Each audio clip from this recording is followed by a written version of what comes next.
والسلام على من لا نبي بعده أما بعد فأعوذ بالله السميع العليم من الشيطان الرجيم من همزه ونفخه ونفسه بسم الله الرحمن الرحيم يقول يا ليتني قدمت لحياتي اور انسان پھر اس سارے منظر کو دیکھ کر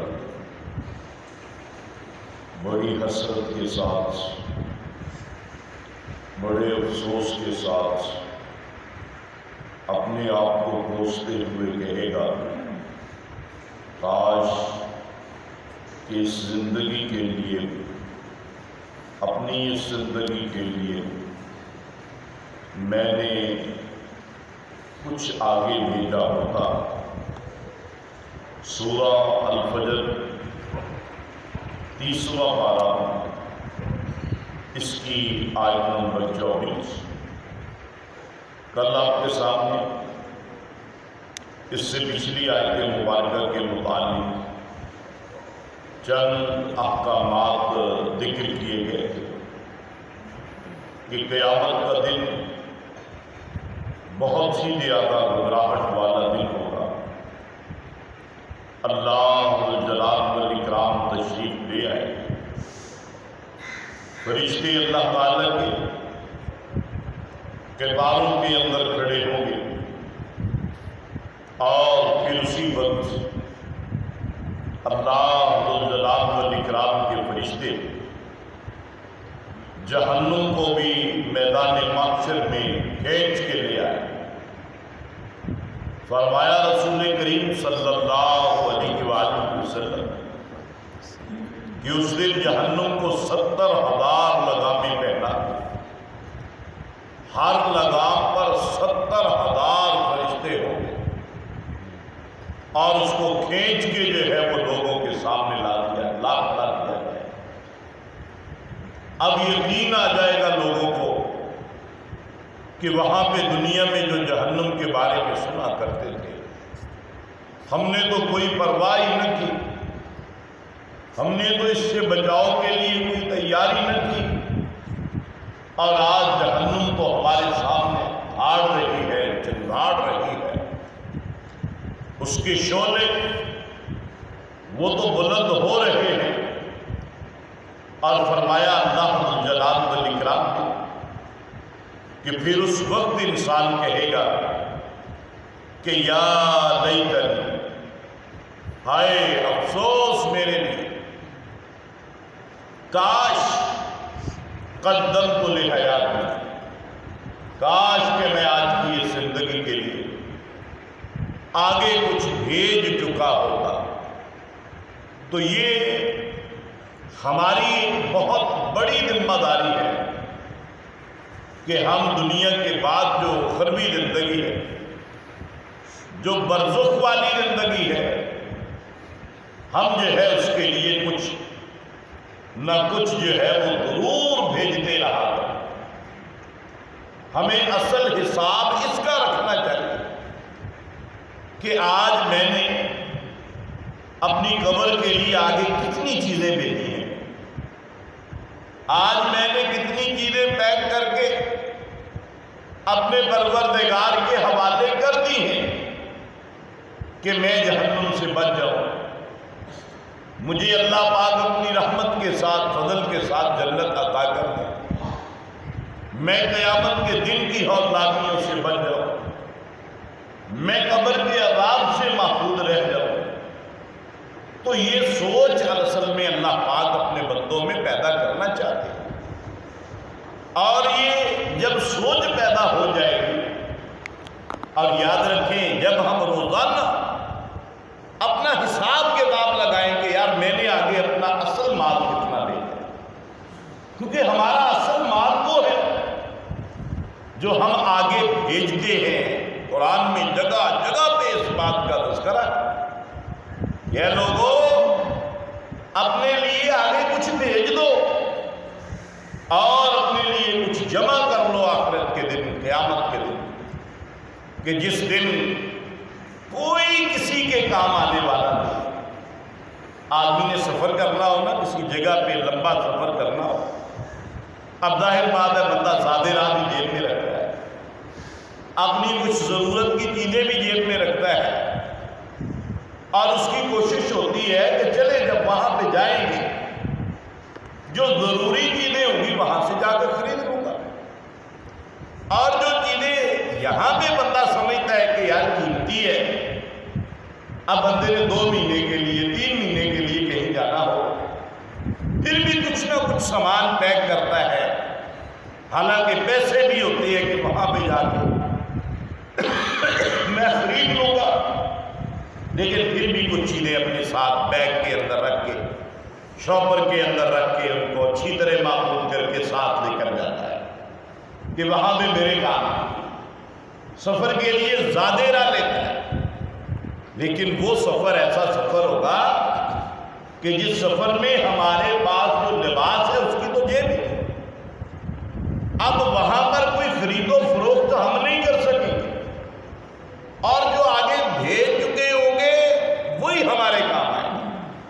وہاں نہ باپ بیٹے کو کچھ دے گا، نہ بیٹا باپ کو کچھ دے گا، نہ بھائی بھائی کو کچھ دے گا،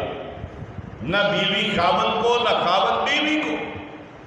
وہاں پہ کوئی کسی سے کوئی چیز ادھار ملی نہیں جا سکتی، خریدی بھی نہیں جا سکتی. وہاں پہ جو چیزیں ہم نے بھیجی ہوں گی بالکل اسی حالت میں. اگر نیکیاں ہیں تو اللہ پاک نے فرمایا میں بہت بڑھا چڑھا کے تمہیں تمہارے سپرد کر لوں. اگر گناہ ہے تو اسی حالت میں اللہ پاک کی یہ خاص ہے، توبہ نہیں کی، استغفار نہیں کی، گناہ معافی نہیں مانگی، پھر وہ گناہ جو ہے وہ اسی حالت میں ہمیں ملے. اب جو کچھ ہم نے آگے بھیجا ہے وہ وہاں پہ ہمیں مل رہا ہے. ہم جو ہے اگر ساتھ بھی کچھ لے کے جا سکتے ہیں تو وہ نیک اعمال ہے. کوئی ایسی چیز نہیں ہوگی کہ وہاں پہ ضرورت کی کوئی چیز ہم خرید سکیں، جہنم کی آگ سے بچاؤ کے لیے کچھ خرید سکیں، وہاں پہ گھبراہٹ کے دن کے لیے کچھ خریدا جا سکے، وہاں پہ حساب کتاب کے وقت کے لیے کچھ خریدا جا سکے، ان صراط سے گزرنے کے لیے کچھ خریدا جا سکے. وہاں پہ خرید و فروخت نہیں ہوگی، بلکہ انسان یہی کہے گا یا لیتنی قدمت لحیاتی. جب دیکھے گا نا بندہ کہ ہر بندے کے پاس وہ سامان ہے جو اس نے بھیجا تھا پہلے، وہ چیزیں اس کے پاس ہیں جو اس نے دنیا میں بھیجی تھیں اچھی چیزیں، لیکن میں نے تو کوئی نیکی بھیجی تھی، لہذا آج وہاں پہ میرے پاس تو کچھ نہیں. پھر انسان کے پچھتاوے کا، وہاں پہ انسان کے توبہ کرنے کا، معافیاں مانگنے کا کچھ بھی فائدہ نہیں، کیونکہ وہ دار الجزا ہوگا. وہ تو وہاں پہ تو بدلہ دیا جائے جو اعمال کیے. لیکن اب ہمارے پاس وقت موجود ہے، اب ہمارے پاس وقت موجود ہے کہ ہم زبان سے اللہ سے ڈرتے ہوئے پورے خلوص کے ساتھ اگر اپنے رب سے ایک مرتبہ بھی معافی مانگ لیں گے، اللہ پاک ساری زندگی کے گناہوں کو معاف کر دے. وہ جو گٹھڑیاں بھر بھر کے ہم نے گناہوں کی آگے بھیجی ہیں وہ اللہ تعالیٰ کے علاوہ کسی کو نہیں پتا، یہ ہمیں پتا ہے یا ہمارے رب کو پتا ہے. اب اللہ رب العالمین وہ ساری گٹھڑیاں صرف معاف ہی نہیں کرتے، بلکہ قرآن میں اللہ پاک نے خوشخبری دی ہے. اپنے دلوں کے اندر خلوص پیدا کرو، اپنی آخرت کی تیاری کر لو، میرے محبوب پیغمبر صلی اللہ علیہ وآلہ وسلم سے محبت، پیار، عقیدت، اطاعت اور اتباع کر لو. اللہ فرماتے ہیں مجھ سے توبہ کرو گے، مجھ سے معافی مانگو گے، میں تمہارے گناہوں کو بھی نیکیوں میں بدل ڈالوں. اتنی رحمتیں، اتنی برکتیں اب جو ہے وہ جاری. اب تو ایک روپیہ دینے کے ساتھ بھی آپ صلی اللہ علیہ وسلم نے فرمایا تھا صحابہ رضوان اللہ علیہ اجمعین کو، اپنے امتیوں کو کہ اے میرے امتیوں، اپنے لیے جہنم سے بچاؤ کے لیے کچھ چیز تیار کر لو، کچھ بھیج دو. فرمایا وَلَوْ بِشِقِّ تَمْرٍ، اگر کچھ بھی نہیں ہے نا، کھجور کا ایک ٹکڑا ہی کسی کو دے دو. اگر خلوص سے دیا ہوگا فرمایا یہ کھجور کا ٹکڑا بھی جہنم سے آزادی کا سبب بن سکتا ہے۔ کچھ نہ کچھ تو بھیجیں، کچھ نہ کچھ تو بھیجیں۔ تو اس لیے میرے بھائیوں، یہ آیت مبارکہ ہمیں اس دن کی ایک کیفیت کا ذکر بتا رہی ہے کہ وہ لوگ جو دنیا کے اندر غفلت کا شکار رہیں گے، وہ لوگ جو اپنی دنیا میں آخرت کے لیے کچھ نہیں بھیجیں گے، حالانکہ یہ دنیا کی زندگی آ رہی ہے، یہ بہت جلد ختم ہونے والی ہے اور کوئی اس کا بھروسہ نہیں کب اس کا اختتام ہے۔ آج کل ہم لوگ دیکھتے ہیں کس طرح جو ہے وہ اچانک موتیں واقع ہو رہی ہیں، کوئی پتہ نہیں کب انسان کا اختتام ہو جائے گا۔ اس لیے اس دن کی پشیمانی سے بچتے ہوئے ہمیں اپنے لیے کوشش کریں کہ آگے کچھ نہ کچھ ضرور بھیجیں۔ بہت زیادہ وقت ہے،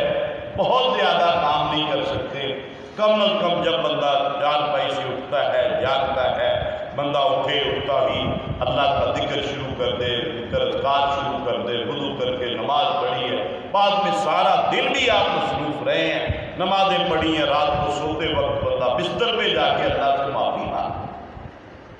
کہ یا اللہ آج کچھ نہیں بھیج سکا۔ یہ توبہ ہے، یہ استغفار ہے۔ انشاءاللہ جب بندہ یہ سوچ پیدا کرے گا تو پھر آہستہ آہستہ اللہ تعالیٰ اپنی رحمت سے، اپنے فضل سے اپنے بندے کو ہمت اور توفیق بھی دے دیں گے کہ بندہ آگے کچھ بھیجتا رہے۔ تو اس لیے یہ ہے کہ ہمیں